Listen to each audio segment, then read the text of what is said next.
England की राजगद्दी साल 1509 से लेकर 1547 तक हेनरी के हाथों में हुआ करती थी।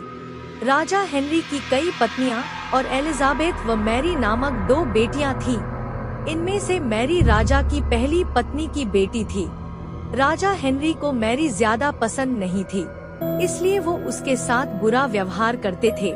मैरी महल के नौकरों के साथ महल का काम करती थी।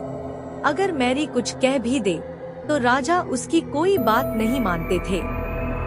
सन 1547 में जब राजा हेनरी की मौत हो गई, तो प्रजा की इच्छानुसार 16 शताब्दी के दौरान हेनरी की पहली बेटी मैरी को इंग्लैंड की राजगद्दी दे दी गई। वह इंग्लैंड की रानी बन गई। उस समय इंग्लैंड के हालात बहुत अच्छे नहीं थे। इंग्लैंड कैथोलिक और प्रोटेस्टेंट इन 2 धर्मों के बीच में बंट गया था। उस समय दोनों धर्मों के लोगों के बीच जंग छिड़ी हुई थी। रानी मैरी चाहती थी कि पूरे इंग्लैंड में सिर्फ एक ही धर्म हो, लेकिन लोगों ने उसकी यह बात मानने से साफ इनकार कर दिया था।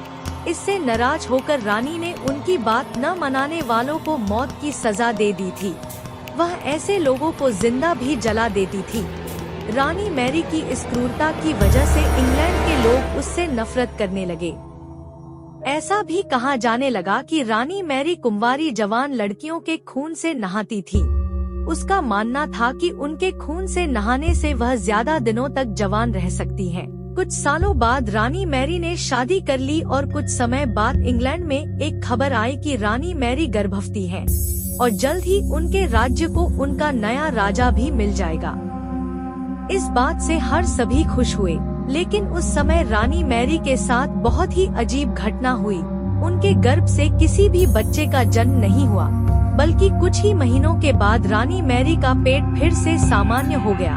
वहाँ के ओझा लोगों ने अपनी तंत्र विद्या से बताया कि रानी मैरी के गर्भ में कोई बच्चा नहीं, बल्कि एक भूत आकर निवास करता है।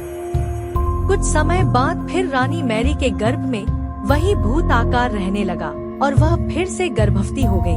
इस बार भी रानी को कोई बच्चा नहीं हुआ और उस घटना के कुछ ही दिनों के बाद रानी मैरी की मृत्यु हो गई। इसके बाद मैरी की छोटी बहन एलिजाबेथ को इंग्लैंड की राजगद्दी पर बैठाया गया और एलिजाबेथ इंग्लैंड की नई रानी बन गई। रानी मैरी की क्रूरता की वजह से इंग्लैंड को लोग उसे एक निर्दयी औरत मानते थे। वहीं जब उसके गर्भ में बच्चे की जगह एक भूत का निवास होने लगा, तो लोगों ने उसे शापित भी करार दे दिया और इसी वजह से उसे लोगों ने ब्लडी मैरी का नाम दिया। कहानी से सीख। ब्लडी मैरी की कहानी हमें यह सीख देती है कि अपने निजी विचारों व सोच को लेकर दूसरे लोगों पर दबाव नहीं बनाना चाहिए। शांति और करुणा से लोगों का ख्याल रखना ही मनुष्य का धर्म है।